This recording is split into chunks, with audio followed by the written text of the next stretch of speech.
তো আজকে আমরা দেখব ফিনান্স, ব্যাংকিং ও বীমা দ্বিতীয় পত্রের চতুর্থ অধ্যায় ব্যাংক হিসাবের তৃতীয় অংশ নিয়ে। তো এর আগে আমরা অলরেডি ব্যাংক হিসাবের প্রথম অংশ এবং দ্বিতীয় অংশ নিয়ে পড়েছি। আজকে আমরা তৃতীয় অংশটা একটু দেখি। তো এখন আমরা ব্যাংক হিসেবের প্রকারভেদ দেখব। ব্যাংক হিসেবের প্রকারভেদের মধ্যে প্রথমেই যেটা সেটা হচ্ছে চলতি হিসাব। তো চলতি হিসাব জিনিসটা হচ্ছে এমন একটা হিসাব যে হিসাবে আমানতকারী কার্যদিবসে যতবার ইচ্ছা অর্থ জমা দিতে পারবে এবং যতবার ইচ্ছা অর্থ উত্তোলন করতে পারবে। এই হিসাব থেকে আমানতকারী কোনো প্রকার সুদ বা মুনাফা পায় না। এই ধরনের হিসাব খোলার জন্য কোনো ন্যূনতম জমারও মানে কোনো বাধ্যবাধকতা নেই যে ন্যূনতম কতটুকু জমা রাখতে হবে সেটার। তবে কিছু ব্যাংক আবার ফিক্সড করে দেয়। সেটা ব্যাংক টু ব্যাংক ভ্যারি করে। যেমন সোনালী ব্যাংক বর্তমানে ন্যূনপক্ষে আ ৳৫,০০০ জমা নিয়ে এ ধরনের হিসাব খুলে থাকে।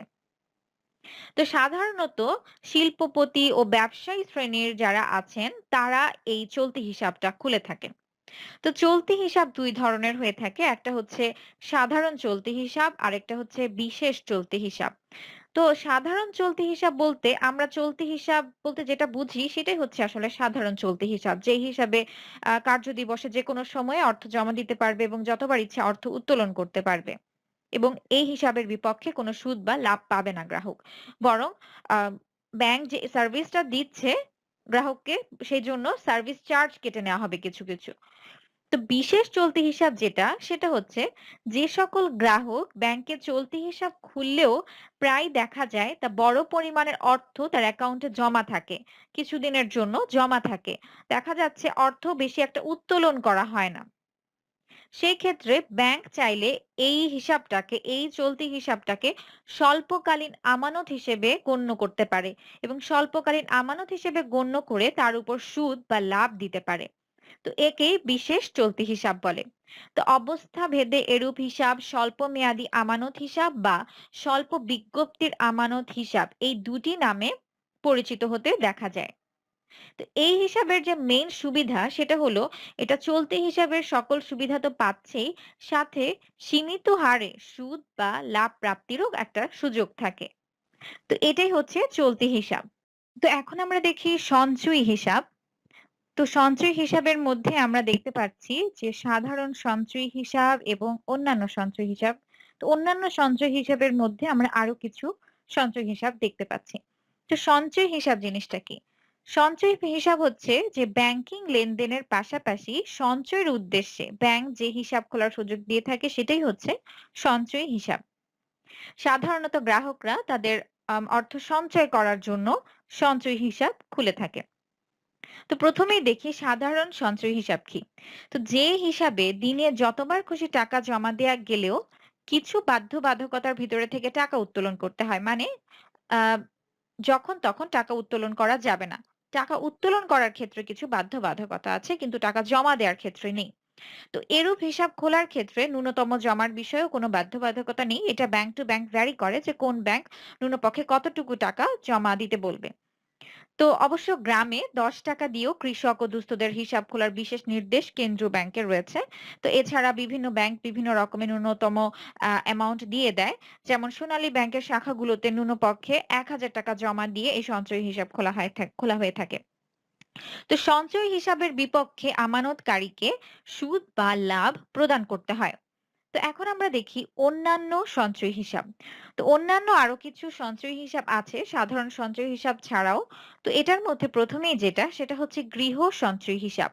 তো গৃহ সঞ্চয়ী হিসাব যেটা সেটা হচ্ছে ব্যাংক সাধারণত গ্রাহকদের যে বাসায় অনেকে মাটির ব্যাংকে বা কৌটায় টাকা জমা রাখে। তো ব্যাংক তাদেরকে উদ্বুদ্ধ করে যে মাটির ব্যাংকে বা কৌটায় টাকা জমা করতে এবং ব্যাংক যেটা করে সেই কৌটা বা মাটির ব্যাংকটা একটা নির্দিষ্ট সময় পর তার গৃহ থেকে সংগ্রহ করে এবং যেই পরিমাণ টাকা সেই ব্যাংকে জমা আছে সেই টাকাই তার সঞ্চয়ী হিসাবে আম জমা দিয়ে দেয়। ব্যাংক জমা রেখে দেয়। তার পরেরটা হচ্ছে স্কুল সঞ্চয় হিসাব। তো স্কুল পর্যায়ের ছাত্রছাত্রীদেরকে সঞ্চয় উদ্বুদ্ধ করার জন্য ব্যাংক যে বিশেষ হিসাবের সুযোগ দেয় তাকে স্কুল সঞ্চয় হিসাব বলে। এক্ষেত্রে স্কুলে ব্যাংকের একটা শাখাও থাকে। তো ছাত্রছাত্রীরা তাদের টিফিনের কিছু টাকা পয়সা বাঁচিয়ে কি করতে পারে এই হিসাবে টাকা জমা দিতে পারে। তারপর হচ্ছে মহিলা সঞ্চয়ী হিসাব, যে হিসাবের মাধ্যমে ব্যাংক শুধুমাত্র মহিলাদের সঞ্চয়ের সুযোগ প্রদান করে থাকে সেটাই হচ্ছে মহিলা সঞ্চয়ী হিসাব। মহিলাদের সঞ্চয়ে ও ব্যাংকিং লেনদেনে অভ্যস্ত করার জন্যই এই ধরনের হিসাবের উৎপত্তি। তারপরের যেটা লাস্ট পয়েন্ট সেটা হচ্ছে শ্রমিক সঞ্চয়ী হিসাব। তো বিশেষত শিল্পাঞ্চলে প্রতিষ্ঠিত ব্যাংকের শাখাসমূহ শ্রমিকদেরকে সঞ্চয়ে উদ্বুদ্ধ করার জন্য বিশেষায়িত হিসাব খোলার ও লেনদেনের সুযোগ দিয়ে থাকে। এটাই হচ্ছে শ্রমিক সঞ্চয়ী হিসাব। তো এখন আমরা দেখি স্থায়ী হিসাবটা কি? স্থায়ী হিসাব হচ্ছে এমন একটা হিসাব যেই হিসাবে একটা নির্দিষ্ট মেয়াদের জন্য অর্থ জমা রাখা হয় এবং মেয়াদ পূর্তির আগে অর্থ উত্তোলন করা যায় না। মেয়াদ পূর্তির সময় একবারে সম্পূর্ণ অর্থ উত্তোলন করতে হয়। তো স্থায়ী হিসাব আবার ২ ধরনের। একটা হচ্ছে সাধারণ স্থায়ী হিসাব, আরেকটা বিশেষ মেয়াদি স্থায়ী হিসাব। তো সাধারণ স্থায়ী হিসাব হচ্ছে এমন একটা হিসাব যেখানে ন্যূনতম ১ মাস এবং সর্বোচ্চ ১০ বছর সময়ের জন্য অর্থ জমা রাখা যায়। এবং এই হিসেবের আমানতকারীকে ব্যাংক একটি স্থায়ী আমানত রসিদ বা এফডিআর প্রদান করে। মেয়াদ শেষে গ্রাহক এই রসিদটা জমা দিয়েই অর্থ উত্তোলন করতে পারবে এবং এতে সুদ বা লাভের হার তারতম্য হয়। মানে হচ্ছে যতদিন পর্যন্ত মেয়াদ তত সুদের হার বেশি হয়। মেয়াদ কম হলে সুদের হার কম হয়। তো এটাই হচ্ছে সাধারণ স্থায়ী হিসাব। আর বিশেষ মেয়াদী স্থায়ী হিসাব হচ্ছে যে জমা ৭ দিনের নোটিশে বা অনুরূপ কোনো নির্দিষ্ট সময়ের নোটিশে পরিশোধ করা হয় এবং ব্যাংক নির্দিষ্ট হারে সুদ প্রদান করে তাকে বিশেষ মেয়াদী স্থায়ী হিসাব বলে। এরূপ হিসাবের বিশেষ বৈশিষ্ট্য হলো জমার জন্য কোনো নির্দিষ্ট সময় থাকে না। সাধারণ স্থায়ী হিসাবে যেমন একটা সময় আগে থেকে বলা থাকে, কিন্তু বিশেষ মেয়াদী স্থায়ী হিসাবে কোনো নির্দিষ্ট সময় থাকে না। তো এখন আমরা বিশেষ ধরনের আরো কিছু হিসাব সম্পর্কে জানবো। চলতি হিসাব, সঞ্চয়ী হিসাব এবং স্থায়ী হিসাবের পাশাপাশি আরো কিছু হিসাব আছে। তো এই হিসাবগুলো এখন আমরা একটু দেখি। তো প্রথমেই যেটা দেখতে পাচ্ছি সেটা হচ্ছে পেনশন বা বিশেষ সঞ্চয়ী হিসাব। তো এই হিসাবটা হচ্ছে প্রতি মাসে একটা নির্দিষ্ট পরিমাণ টাকা একটা নির্দিষ্ট মেয়াদ পর্যন্ত আমানতকারী জমা দিতে পারবে এবং মেয়াদ শেষ হলে একসাথে সম্পূর্ণ টাকা তুলে নিতে পারবে। এটাই হচ্ছে পেনশন বা বিশেষ সঞ্চয়ী হিসাব। সাধারণত বেসরকারি চাকরিজীবী যারা আছেন বা যেকোনো ধরনের বেসরকারি পেশাজীবী যারা আছেন, তারা এই ধরনের হিসাবটা খুলতে পারেন। যাদের হয়তো পেনশনের সুযোগ থাকে না, তারা ব্যাংকে আলাদা করে এই পেনশন অ্যাকাউন্ট খুলতে পারে। এছাড়াও বিশেষ কোনো কাজে, বিশেষ কোনো উদ্দেশ্যেও খুলতে পারে। যেমন হচ্ছে হজ অ্যাকাউন্ট, যে ৫ বছর পরে হজে যাবে। আপাতত সাময়িক সময়ের জন্য সে কি করতে পারল? টাকাটা জমিয়ে সার্টেন একটা সময় পরে গিয়ে একবারে সব টাকা উঠাতে পারল। ডিপোজিট পেনশন স্কিম, লাখপতি হন ইত্যাদি এরকম কিছু স্কিম আছে যেটার আন্ডারে সবাই টাকা সঞ্চয় করতে পারে। তারপরে যেটা সেটা হচ্ছে বীমা সঞ্চয়ী হিসাব। যে হিসাবের মাধ্যমে আমানতকারী সঞ্চয়ী হিসাবের সুবিধাদি ভোগ করার পাশাপাশি বীমা সুবিধাও ভোগ করে থাকে, সেটাই হচ্ছে বীমা সঞ্চয়ী হিসাব। তার পরের পয়েন্টটা হচ্ছে পৌনঃপুনিক হিসাব। তো যে হিসাবে আমানতকারী একটি নির্দিষ্ট মেয়াদের মধ্যে বারবার অর্থ জমা দিতে পারবে কিন্তু অর্থ উত্তোলন করতে পারবে মেয়াদান্তে একবার, এটাই হচ্ছে পৌনঃপুনিক হিসাব। তো এই হিসাবে সঞ্চয় হিসাব থেকে বেশি হারে সুদ প্রদান করা হয়ে থাকে। তার পরের পয়েন্ট হচ্ছে ঋণ আমানতি হিসাব। তো কোনো গ্রাহক যখন ঋণ নিয়ে থাকে তাকে সরাসরি অনেক সময় ঋণ দেয়া হয় না। সরাসরি হাতে ঋণ না দিয়ে তার নামে একটা আমানতি হিসাব খোলা হয়। সেই হিসাবের মধ্যে ঋণের অর্থটা রাখা হয় আমানত হিসেবে এবং ওই গ্রাহক সেই অ্যাকাউন্ট থেকে সেই হিসাব থেকে চেক কেটে ঋণের টাকাটা সে উঠাতে পারবে। তো এট এ টাইম এটা যেমন একটা ঋণ হলো, সাথে এটা আমানত হিসাবেও কাজে লাগলো। তো এটাই হচ্ছে ঋণ আমানতি হিসাব। তার পরের পয়েন্টটা হচ্ছে অনাবাসিক বহিঃস্থ হিসাব। তো কোনো নাগরিক দেশের বাইরে অবস্থানকালে দেশের কোনো শাখায় সঞ্চয়ী বা স্থায়ী হিসাব খুললে তাকে অনাবাসিক বহিঃস্থ হিসাব বলে। এরূপ হিসাবে বিদেশ থেকে প্রেরিত অর্থ দেশীয় মুদ্রায় রূপান্তর পূর্বক জমা রাখা হয়।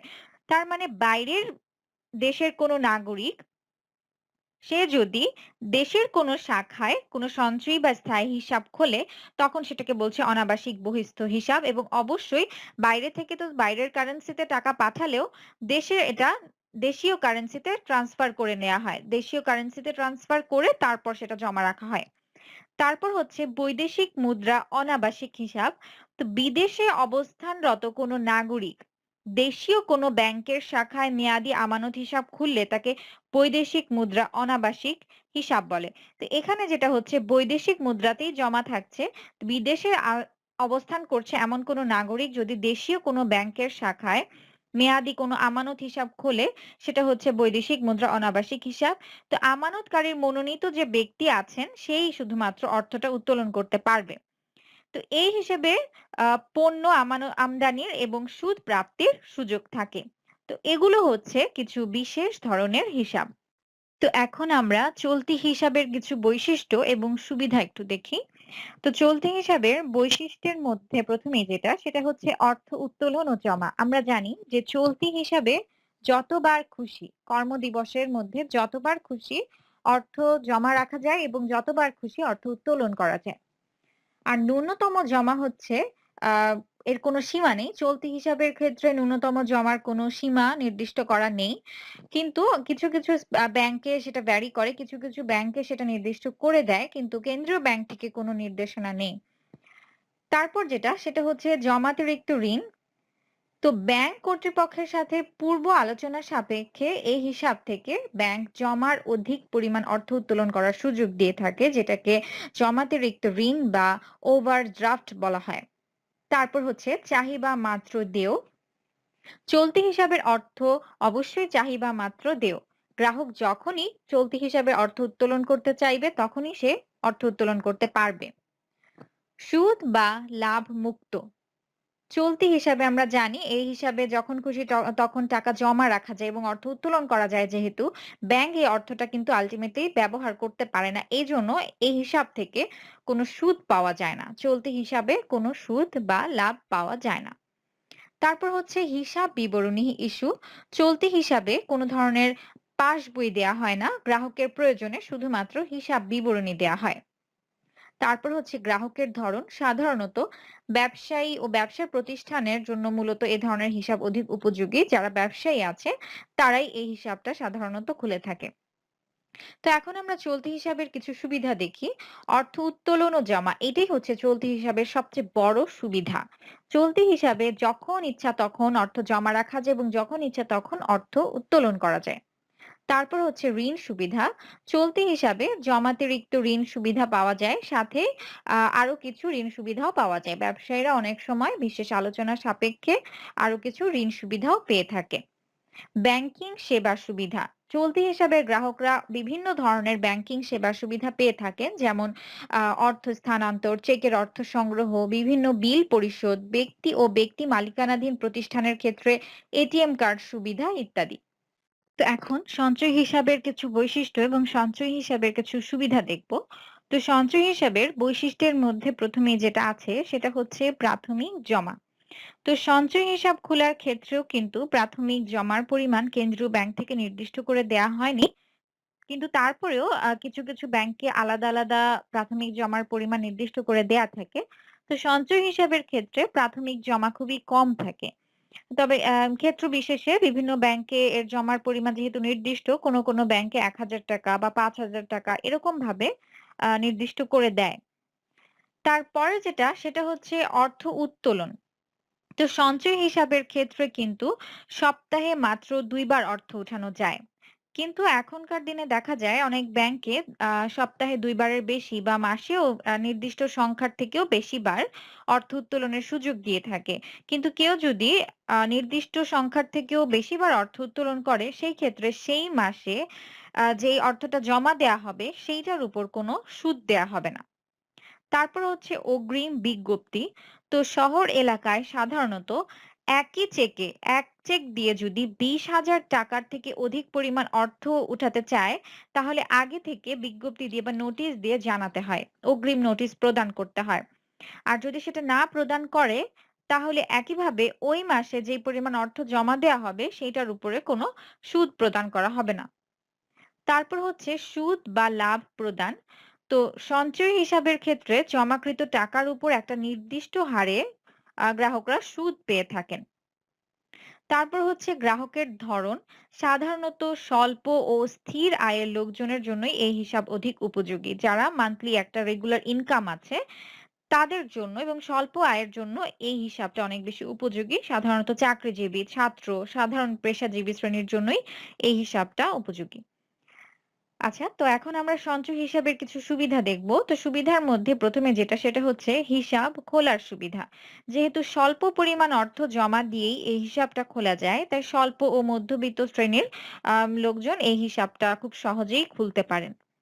তারপর হচ্ছে সঞ্চয়ের প্রবণতা সৃষ্টি। যেহেতু এই হিসাবে অর্থ জমা দেয়া যায় যখন ইচ্ছা তখন, কিন্তু অর্থ উত্তোলনের ক্ষেত্রে কিছু বাধা নিষেধ আছে। তাই গ্রাহকরা দেখা যায় যে এই হিসাবে যদি টাকা রাখে সেই ক্ষেত্রে কিন্তু একটা সঞ্চয়ের প্রবণতা সৃষ্টি হয়। তারপর হচ্ছে মূলধন গঠন। এরূপ হিসাবের কারণে দেশের মানুষের মাঝে যেহেতু সঞ্চয়ের প্রবণতা সৃষ্টি হচ্ছে, তাই দেখা যাচ্ছে ব্যক্তি ও প্রতিষ্ঠান তাদের অলস অর্থ ফেলে না রেখে ব্যাংকে জমা রাখছে। তো ব্যাংকে যে অলস অর্থ ব্যাংকে জমা রাখছে সেখান থেকে কিন্তু ব্যাংক মূলধন গঠন করে দিতে পারছে। পরবর্তীতে যাদের ঋণ প্রয়োজন হবে তাদেরকে কিন্তু এই অলস অর্থ থেকেই ঋণ দিতে পারছে। তখন কিন্তু এই অর্থটা কাজে লাগছে, মূলধন গঠন করে দিচ্ছে। তারপর হচ্ছে সুদ বা লাভ প্রাপ্তি। তো এই ধরনের হিসাব খুলে গ্রাহকরা খুব সহজেই ব্যাংকিং সুবিধা লাভের পাশাপাশি কিন্তু আম সুদ লাভ করতে পারছে বা আম যে একটা নির্দিষ্ট হারে তারা সুদ পেতে পারছে। যেটা বাসায় যদি রেখে দিত টাকাটা, তখন কিন্তু সেই টাকা থেকে কোনো রিটার্ন আসতো না। সেখানে ব্যাংকে রেখে দেওয়ার কারণে কিন্তু সেখান থেকে সার্টেন লাভ পাচ্ছে। তারপর হচ্ছে নিরাপত্তা বোধ সৃষ্টি। তো ক্ষুদ্র সঞ্চয়কারীগণ তাদের কষ্টার্জিত অর্থের নিরাপত্তা নিয়ে সবসময় দুশ্চিন্তায় থাকে। তাই বাসায় অর্থটা আ ফেলে না রেখে সেটা যদি ব্যাংকে রাখা যায় তাহলে সেখান থেকে যেমন একটা লাভও পাওয়া যাচ্ছে, সাথে কিন্তু একটা নিরাপত্তাও পাওয়া যাচ্ছে। তারপর হচ্ছে ব্যাংকিং সুবিধা লাভ। বর্তমানকালে একজন সাধারণ মানুষও নানান কারণে ব্যাংকিং সেবা সুবিধার প্রত্যাশা করে। নগদ লেনদেনের ঝুঁকি হ্রাস, অর্থ সংগ্রহ, অর্থ স্থানান্তর, এটিএম কার্ড, অনলাইন ব্যাংকিং ইত্যাদি ব্যাংকিং সুবিধাও কিন্তু পাওয়া যাচ্ছে। তো এগুলোই হচ্ছে সঞ্চয় হিসাবের কিছু সুবিধা এবং বৈশিষ্ট্য। তো এখন আমরা স্থায়ী হিসাবের কিছু বৈশিষ্ট্য এবং স্থায়ী হিসাবের কিছু সুবিধা দেখব। তো প্রথমেই স্থায়ী হিসাবের বৈশিষ্ট্যের মধ্যে যেটা সেটা হচ্ছে হিসাব খোলা। তো একটা নির্দিষ্ট ফর্ম বা চুক্তিপত্র পূরণ করেই কিন্তু খুব সহজেই স্থায়ী হিসাব খোলা যায়। তারপর হচ্ছে চুক্তিপত্র নবায়ন। যেহেতু স্থায়ী হিসাব একটা নির্দিষ্ট মেয়াদের জন্য খোলা হয়, এই মেয়াদটা শেষ হয়ে গেলে চুক্তিপত্রটা কিন্তু চাইলে আবার নবায়ন করা যায়। তারপর হচ্ছে অর্থ উত্তোলন। আমরা জানি যে স্থায়ী হিসাবের অর্থ যখন ইচ্ছা তখন উত্তোলন করা যায় না। একটা নির্দিষ্ট মেয়াদান্তে অর্থ উত্তোলন করতে হয়। তো যদি আ কোনো গ্রাহক মেয়াদান্তের পূর্বেই অর্থ উত্তোলন করতে চায়, সেক্ষেত্রে কিন্তু সে কোনো সুদ বা লাভ পাবে না। তারপর হচ্ছে জমা রসিদ হস্তান্তরের অযোগ্যতা। তো এই হিসাব খোলার পর যে জমা রসিদ দেয়া হয় বা এফডিআর দেয়া হয়, এটা কিন্তু হস্তান্তর অযোগ্য। শুধুমাত্র মেয়াদান্তে টাকা ওঠানোর জন্যই কিন্তু এই রসিদটা ব্যবহার করা হয়ে থাকে। তারপর হচ্ছে উচ্চ সুদের হার। যেহেতু দীর্ঘ মেয়াদের জন্য এই হিসাবটা খোলা হয়, এটা একটা দীর্ঘমেয়াদী বিনিয়োগ, তাই ব্যাংক এর গ্রাহককে কিন্তু উচ্চ হারে সুদ দিয়ে থাকেন। তারপর হচ্ছে আম জমার রসিদ জামানত রেখে ঋণ দান। তো জমা রসিদ জামানত রেখে কিন্তু আ ঋণ নেওয়া যায়। কোনো গ্রাহক যদি চায় তাহলে কিন্তু তার জমা রসিদটা জামানত হিসেবে রেখে পরবর্তীতে ঋণ নিতে পারবে। তারপর হচ্ছে আ যত মেয়াদকাল তত লাভ। তো আমরা জানি স্থায়ী হিসাব যেহেতু একটা নির্দিষ্ট মেয়াদের জন্য খোলা হয়, তাই এর মেয়াদ যত বেশি হবে তত কিন্তু এর সুদের হারও বেশি হবে। তো এর মেয়াদ যত কম হবে, তত এর সুদের হারও কম হবে। তো মেয়াদ যত বেশি হয় ততই কিন্তু লাভ। তো চক্রবৃদ্ধি হারে সুদের নিয়মও এক্ষেত্রে কিন্তু প্রযোজ্য। আচ্ছা, তো এখন আমরা স্থায়ী হিসাবের সুবিধাগুলো দেখব। তো এর ১ম এই যেটা সেটা হচ্ছে আয়ের সুযোগ। তো এই হিসাবে গ্রাহকগণ ব্যাংক থেকে অধিক সুদ বা লাভ প্রাপ্ত হয়। যেখানে কিন্তু চলতি হিসাব এবং সঞ্চয় হিসাবে কিন্তু এত পরিমাণে সুদ দেয়া হয় না। তো যাদের নিকট অলস অর্থ থাকে তারা কিন্তু এ ধরনের হিসাব খুলে ঝুঁকিবিহীন আয়ের সুযোগ লাভ করতে পারে। তারপর হচ্ছে ঋণ সুবিধা। এ ধরনের হিসাব গ্রহীতা কিন্তু তার স্থায়ী আমানত রসিদটা জমা রেখে খুব সহজেই ঋণ নিতে পারে। যে আমানত রেখে সে কি করতে পারছে? খুব বড় অ্যামাউন্টের ঋণ নিতে পারছে। যেই পরিমাণের আম তার অর্থ জমা আছে স্থায়ী হিসাবে, সেই প্রপোর্শন অনুযায়ী সে চাইলে কি করতে পারবে? ঋণ নিতে পারবে। তারপর হচ্ছে মূলধন গঠন ও বিনিয়োগ। সঞ্চয় হিসেবে টাকা জমা থাকলে কিন্তু উঠানোটাও সহজ। যখন ইচ্ছা তখন কিন্তু অর্থ উত্তোলন করা যায়। তো এইজন্য দেখা যায় অনেক সময়ই গ্রাহকরা অর্থ উঠিয়ে ফেলে, অর্থ উত্তোলন করে ফেলে। সেক্ষেত্রে কিন্তু সঞ্চয়টা কমে যায়। কিন্তু কেউ যদি তার সঞ্চয় হিসাব থেকে নির্দিষ্ট পরিমাণ টাকা পরবর্তীতে উঠিয়ে এনে স্থায়ী হিসাবে জমা করে রাখে, একটু বড় অঙ্কের টাকা যদি উঠিয়ে এনে স্থায়ী হিসাবে জমা করে রাখে, সেক্ষেত্রে কিন্তু একটা বড় ধরনের মূলধন গঠিত হয়ে যায়। তো পরবর্তীতে সে কিন্তু এই মূলধনটা সহজেই অন্য কোথাও বিনিয়োগ করতে পারবে। তো এগুলোই হচ্ছে স্থায়ী হিসাবের কিছু বৈশিষ্ট্য এবং সুবিধা। একজন গ্রাহক কি ধরনের ব্যাংক হিসাব নির্বাচন করবে সেটা কিন্তু বিবেচনা করার বিষয়। কিছু জিনিস আছে, কিছু বিবেচ্য বিষয় আছে যেগুলো বিবেচনা করেই কিন্তু গ্রাহক কোন ব্যাংক হিসাব নির্বাচন করবে সেটা বিবেচনা করা হয়। তো ১ম এই আমরা যেটা দেখব যে গ্রাহকের প্রকৃতি। গ্রাহক কোন ধরনের সেটার উপর বেস করে কিন্তু ব্যাংক হিসাব নির্বাচন করতে হবে।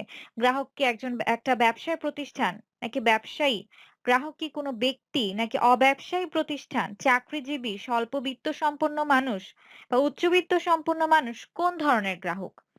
গ্রাহকের উপর ভিত্তি করে কিন্তু ব্যাংক হিসাব নির্বাচন করতে হয়। যদি গ্রাহক ব্যবসা প্রতিষ্ঠান বা কোনো ব্যবসায়ী হয়ে থাকে, সেক্ষেত্রে কিন্তু চলতি হিসাব তার জন্য উত্তম। গ্রাহক যদি কোনো স্বল্প বিত্ত সম্পন্ন হয়ে থাকে বা চাকরিজীবী হয়ে থাকেন, তার জন্য কিন্তু সঞ্চয়ী হিসাব উত্তম। আবার গ্রাহকের কাছে যদি একসাথে অনেক পরিমাণে টাকা থেকে থাকে, অলস অর্থ পড়ে থাকে, তার জন্য কিন্তু স্থায়ী হিসাব উত্তম। তো গ্রাহকের প্রকৃতির উপর ভিত্তি করে কিন্তু ব্যাংক হিসাব নির্বাচন করতে হবে। তারপর হচ্ছে লেনদেনের প্রকৃতি ও পরিমাণ। তো একজন গ্রাহক হিসাব খুলতে যেয়ে ১ম এই তার লেনদেনের প্রকৃতি আর পরিমাণটা বিবেচনা করে। মানে হচ্ছে উনি কি রেগুলার ট্রান্সেকশন করেন?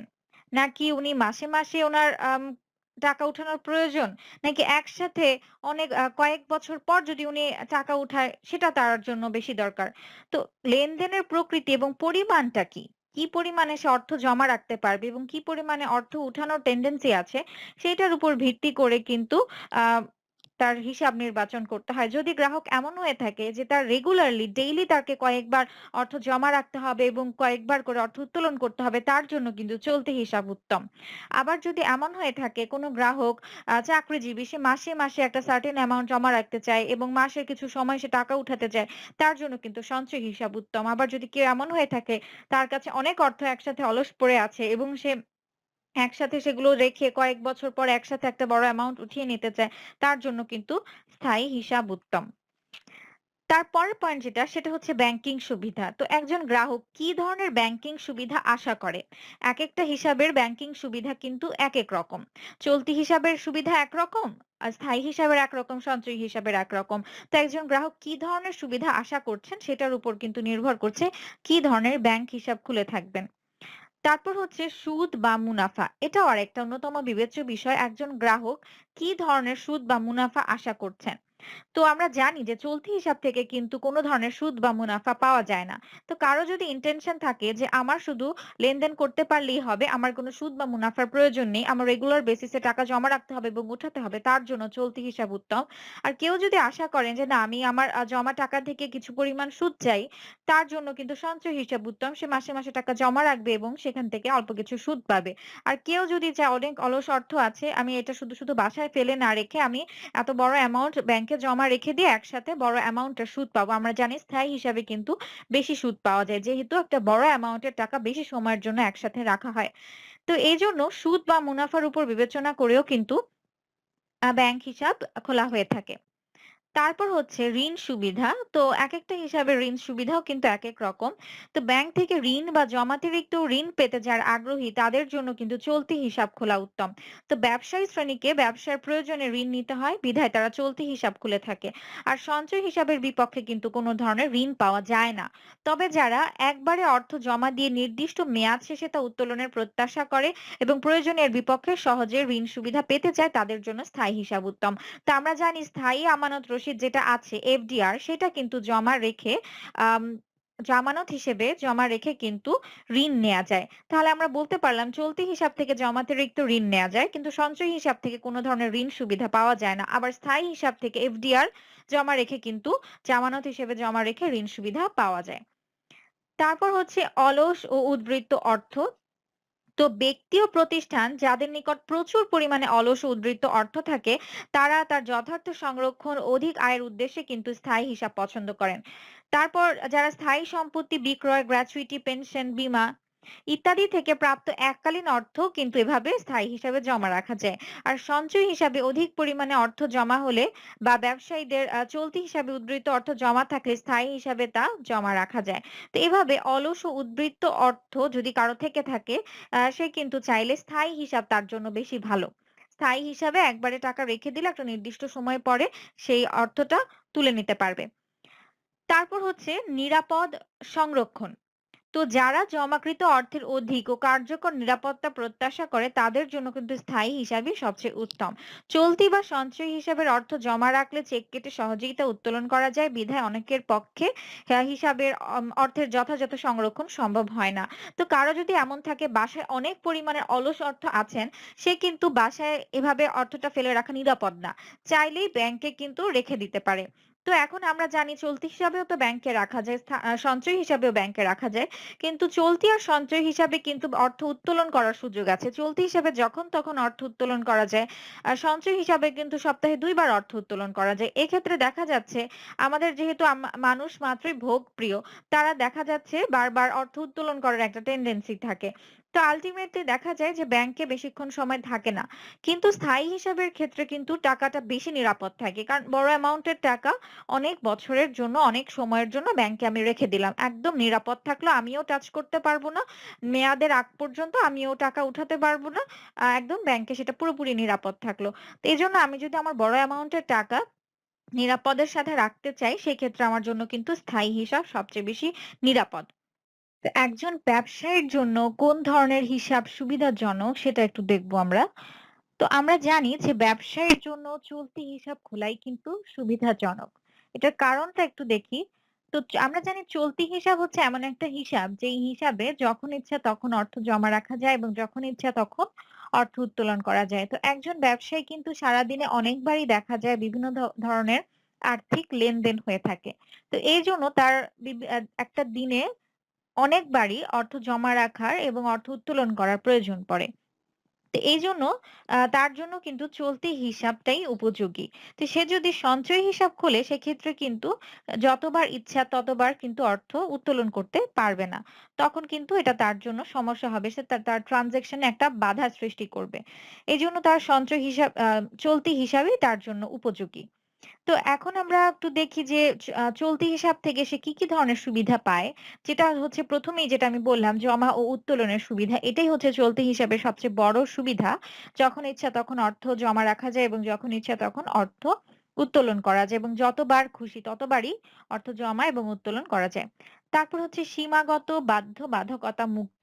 এই হিসাবে টাকা জমা রাখার কিন্তু কোনো সীমা নেই এবং ইভেন টাকা উত্তোলন করারও কোনো সীমা নেই। যত অ্যামাউন্টের ইচ্ছা তত অ্যামাউন্টই জমা রাখা যায় এবং উত্তোলন করা যায়। তারপর হচ্ছে ঋণ সুবিধা। এই হিসাবের বিপক্ষে কিন্তু আমানতকারী জমাতিরিক্ত ঋণ এবং অন্যান্য ধরনের ঋণ সুবিধাও ভোগ করতে পারে। তারপর হচ্ছে পাওনা আদায় ও পরিশোধ। এই হিসাবের মাধ্যমে সহজেই দেশে বিদেশি চেক ও বিলের অর্থ আদায় ও পরিশোধ করা যায়। তারপর হচ্ছে প্রত্যয়পত্র খোলার সুযোগ। ব্যাংক এ ধরনের হিসাবের মালিকদের প্রত্যয়পত্র খোলার সুযোগ দেয়, যেটাকে আমরা এলসি জানি। আমরা জানি আমদানি রপ্তানির ক্ষেত্রে প্রত্যয়পত্র খুবই ইম্পর্টেন্ট। আমদানিকারককে এই প্রত্যয়পত্রটা খুলতে হয়। এজন্য দেখা যায় যে যিনি আমদানি রপ্তানি ব্যবসার সাথে জড়িত আছেন তার জন্য কিন্তু এই চলতি হিসাবটা খুবই উপযোগী। সে যখন চাইবে তখন কিন্তু প্রত্যয়পত্র খুলতে পারবে। তো আমরা বুঝতে পারলাম যে একজন ব্যবসায়ীর জন্য চলতি হিসাবই হচ্ছে সবচেয়ে সুবিধাজনক। এখন আমরা দেখি একজন চাকরিজীবী বা পেনশনভোগীর জন্য কোন ধরনের হিসাব উত্তম। তো আমরা বুঝতে পারছি যে একজন চাকরিজীবী বা পেনশনভোগী কিন্তু একটা নির্দিষ্ট আয় সম্পন্ন মানুষ। প্রতি মাসে একটা নির্দিষ্ট পরিমাণে আয় হয় এবং এদের ব্যয়ের পরিমাণও কিন্তু একটা সীমিত আকারে থাকে, নির্দিষ্ট করা থাকে যে কতটুকু আয় অনুযায়ী কতটুকু ব্যয় করবে সেটা কিন্তু নির্দিষ্ট করা থাকে। তো এই ধরনের যারা আছেন তাদের জন্য কিন্তু সঞ্চয় হিসাব সবচেয়ে সুবিধাজনক। কারণ সঞ্চয় হিসাবের মাধ্যমে কিন্তু একটা নির্দিষ্ট হারে প্রতি মাসেই অর্থ জমা রাখতে পারছে এবং একটা নির্দিষ্ট সময় পর, পর কিন্তু প্রয়োজনে অর্থ উত্তোলন করে ব্যয় করতে পারছে। তো আমরা একটু দেখি যে কি ধরনের সুবিধা ভোগ করে সঞ্চয় হিসাবের মাধ্যমে চাকরিজীবীরা। সেটার মধ্যে ১ম এই সেটা হচ্ছে ন্যূনতম জমা। আমরা জানি যে সঞ্চয়ী হিসাব খোলার জন্য কিন্তু অনেক কম পরিমাণ অর্থ দিয়েই খোলা যায়। যেমন ব্যাংক ভেদে ৳১,০০০ বা ৳৫,০০০ দিয়েই কিন্তু একটা সঞ্চয় হিসাব খোলা যায়। তারপর হচ্ছে অর্থ উত্তোলনের সুবিধা। তো সপ্তাহে ২ বার যেহেতু সঞ্চয় হিসাবের থেকে অর্থ উত্তোলন করা যায়, তো সপ্তাহে ২ বার কিন্তু একজন চাকরিজীবী বা পেনশনভোগীর জন্য কিন্তু এতটুকু পরিমাণ উত্তোলন এনাফ। তারপর হচ্ছে চেক ও পাসবই প্রদান। তো অর্থ উত্তোলনের জন্য সঞ্চয় হিসাব থেকে চেক পেয়ে থাকে। চেকের মাধ্যমে খুব সহজে অর্থ উত্তোলন করতে পারে এবং পাসবইয়ের মাধ্যমে তার হিসাব বিবরণীটাও কিন্তু জানতে পারে। তারপর হচ্ছে সুদ বা লাভ প্রাপ্তি। তো ব্যাংকে যে আমানত হিসেবে অর্থ জমা রাখছে সেইটার বিপক্ষে কিন্তু ভালো অ্যামাউন্টের সুদ বা লাভ পেয়ে থাকে। তারপর হচ্ছে ব্যাংকিং সেবা সুবিধা। তো আমানত হিসেবে যে অর্থ জমা রাখছে সেখান থেকে সুদ পাচ্ছে এটা তো পাচ্ছেই। সাথে কিন্তু আরো বিভিন্ন ধরনের ব্যাংকিং সেবা সুবিধা পেয়ে থাকে। যেমন সহজে অর্থ স্থানান্তর করা, তারপর হচ্ছে আ চেকের অর্থ সংগ্রহ করা, এছাড়াও লকার সুবিধা আরো বিভিন্ন ধরনের কিন্তু ব্যাংকিং সেবা সুবিধা পেয়ে থাকে। তো এটা থেকে আমরা বুঝতে পারছি যে একজন চাকরিজীবী বা পেনশনভোগীর জন্য কিন্তু সঞ্চয়ী হিসাবই সবচেয়ে উত্তম। তো আমরা জানি ব্যাংক হচ্ছে আস্থা ও বিশ্বস্ততার প্রতীক। আমরা ব্যাংকে অনেক বিশ্বাস করি। এজন্য আমরা আমাদের মূল্যবান সম্পদ, অর্থ সবকিছু কিন্তু ব্যাংকে জমা রাখতে আগ্রহ বোধ করি, নিরাপদ বোধ করি। তো যেটা হচ্ছে ব্যাংক হিসাবের মাধ্যমে কিন্তু আমরা আমাদের অর্থ ব্যাংকে জমা রাখছি। তো ব্যাংক কিন্তু সেখানে আমাদের সুরক্ষাকারী বা ওসি হিসেবে কাজ করছে। ব্যাংক কিন্তু আমাদের এই মানে এই মূল্যবান সম্পদ এগুলোর কিন্তু সুরক্ষা করছে। তো এইজন্য ব্যাংক যে আমাদের হিসাবগুলো রাখছে, এটার জন্য কিন্তু ব্যাংক আমাদের অনেক ইনফরমেশন নিয়ে থাকে। আমরা জানি কেওয়াইসি ফর্মের মাধ্যমে একজন গ্রাহকের সব রকম তথ্য কিন্তু নিয়ে থাকে। তো একজন গ্রাহকের আয়, মাসিক আয়, একজন গ্রাহকের সম্পত্তির পরিমাণ, একজন গ্রাহকের অ্যাড্রেস, একজন গ্রাহকের সমস্ত ডিটেইল ইনফরমেশন কিন্তু ব্যাংক জানে। সেজন্য ব্যাংকের কিন্তু অবশ্যই প্রত্যেকটা গ্রাহকের সব রকম তথ্যের গোপনীয়তা রক্ষা করা খুবই জরুরি। তো একজন ব্যক্তি অনেক কষ্ট করে কিন্তু ব্যাংকে কিছু টাকা জমায়। তো সে কিন্তু অবশ্যই একটা ব্যাংকে বিশ্বাস করে। বিশ্বাস করেই কিন্তু ব্যাংকে টাকা জমা রাখে। তো ব্যাংক যদি সে বিশ্বাসটা না রাখতে পারে, যদি কোনো গ্রাহকের গোপনীয়তা রক্ষা না করতে পারে, সেক্ষেত্রে কিন্তু ব্যাংকের সুনাম ক্ষুণ্ণ হবে। আর ব্যাংকের যদি সুনাম ক্ষুণ্ণ হয়, তখন কিন্তু আমানতকারীরা আর সেই ব্যাংকে আমানত রাখতে যাবে না। আর ব্যাংকে অর্থ জমা দিতে যাবে না বা ব্যাংক থেকে কোনো ধরনের সেবা নিতে চাইবে না। তো এজন্য ব্যাংক হিসাব মানেই হচ্ছে গ্রাহকদের গোপনীয়তা অবশ্যই রক্ষা করতে হবে।